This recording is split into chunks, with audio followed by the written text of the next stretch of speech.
Alright everybody, it's Tony here, back with another video for you. Gonna redo an old video. It was on a how-to on to install an intake manifold on a Stihl MS200T.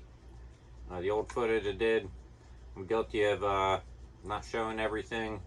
Some of the original footage was pretty horrible, and I didn't really take it apart to redo it, but no excuses this time. This is literally like take 5 on this video, so I'm gonna try and do a little better for you guys. Sipping on a little bit of a treat, sarsaparilla. I'm lucky to not live too far from the factory in Orfield, but I do kind of drive by it when I'm going riding, but trying to get the close up for you guys. So like I said, in any of my older videos, if I left something out you guys want to see or wanted to see, feel free to just leave it in the comments. Like I said, I appreciate the feedback or constructive criticism. It doesn't hurt my feelings and helps me improve on the content. But it's a pretty simple job. You know, I normally do it with a flathead, a T27, my favorite pair of angled needle nose, and an 8mm.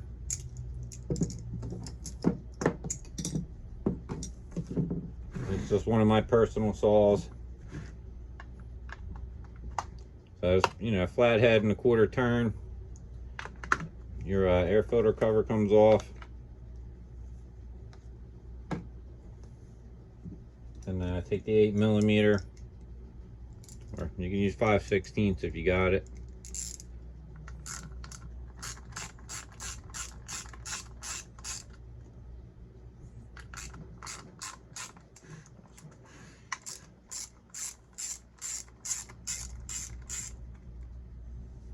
So, 2 8mm, and this backing plate comes off. You can go ahead and get the summer winter plate out of the way with this flathead.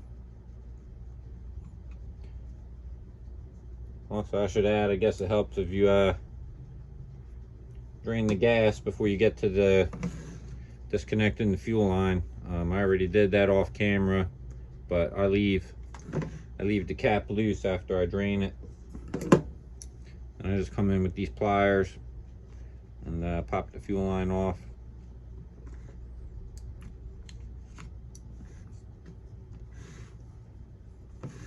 And get this doodad out of the way. So now with the fuel line off, just slide this choke rod up and out of the way, and the carburetor slides right out. And get this inner ring out. And take the T27. I take this rear AV mount screw out, and then I take this one halfway out because it'll just kind of stay in the handle. But just gives you a little more flexibility up here. So then while you're there, take the flathead, and there's a tab right here to lift up on the retainer block. So this is kind of the part that was clipped out of the old video, or the original. And then I pry up on the bottom with these pliers, and then it's up and out of the way. And it doesn't hurt to get this impulse line out. Gives you a little more flexibility. And then if your intake boot is torn or dry rotted, probably good time to change that impulse line. So then I just take my 2 thumbs and lift up on the back, and then an intake boot pops right off. And then this it's not too hard to just, you know, take a finger and get it pushed through there, like so. So since this is a lightly used intake manifold, I replaced this not that long ago. We'll just go and reinstall it. But there's a little mounting tab here, and then the corresponding one down there on the cylinder to help align it. So get it down there. You know, start from the back and then just push the front with your two thumbs. Give it a little twist to that tab. Lines up, and then that's good to go. And get your retainer ring. Put that back on. And just get the back started first, and then just give it a little push. She'll walk that back down on there, and then I'll come back in, make sure we got it fully seated.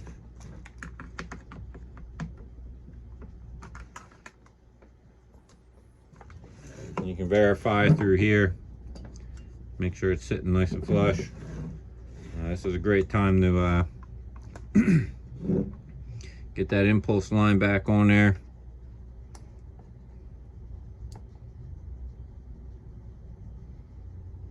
And you can kind of peek from the back too to make sure. A little tricky to see on camera, but I don't have the best lighting. You'll be able to see it in person when you're doing it. Make sure you got it on all the way. And then yeah, I just normally push it back in by hand, you know. I get that bottom part started. And like I said, I use these. They're super blunt. And just kind of let's get it walked in there.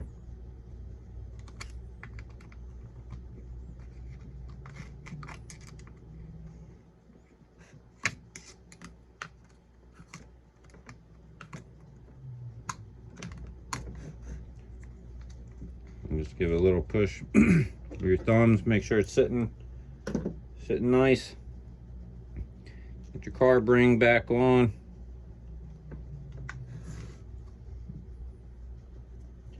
And normally I don't have to do this, but the carb keeps sliding on the studs.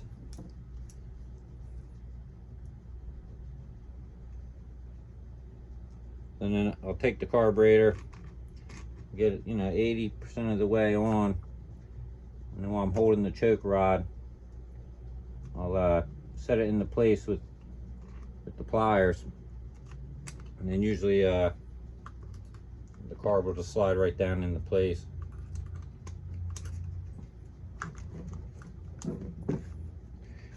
Kind of like so.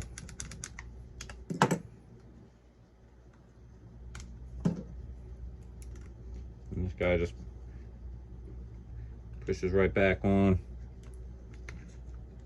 You don't mind that. This isn't the original or the correct top handle. This is the old style that didn't have that new style vent. So I had that zip tied out of the way. So just disregard that. Get your fuel line hooked back up before you go and put the backing plate back on. Get this little doodad back on. Don't forget your summer winter plate with the flathead screw.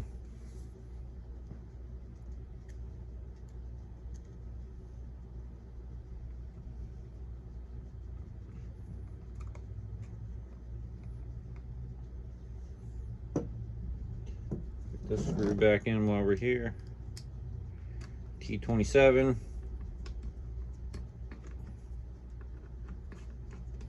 Don't got to be super tight. This is going into plastic. And get this lower handle screw back in.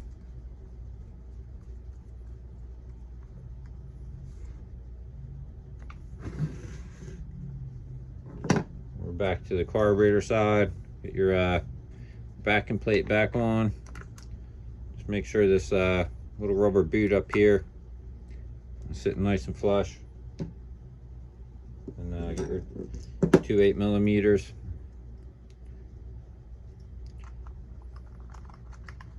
Get them back installed.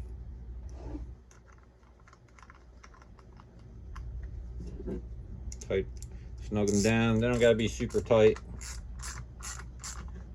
Like I say, you don't want to go crazy on these. It's a light snug. We'll get the air filter back on. Just kind of snaps back into place. And the air filter, so it's just a, you know, quarter turn job, and then you're good to go. Fill it back up with gas. Double check your tune, and that's all there is to that job. So like I said earlier, you know, if there's something, you know, I left out in a couple videos or some of my older videos, don't be shy about leaving your thoughts about, you know, what you want to see, or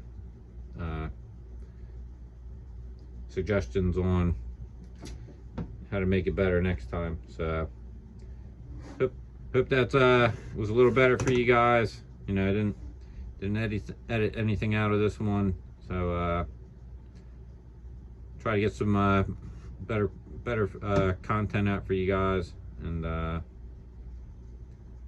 see what we come up with next. So thanks for watching, and stay tuned for more.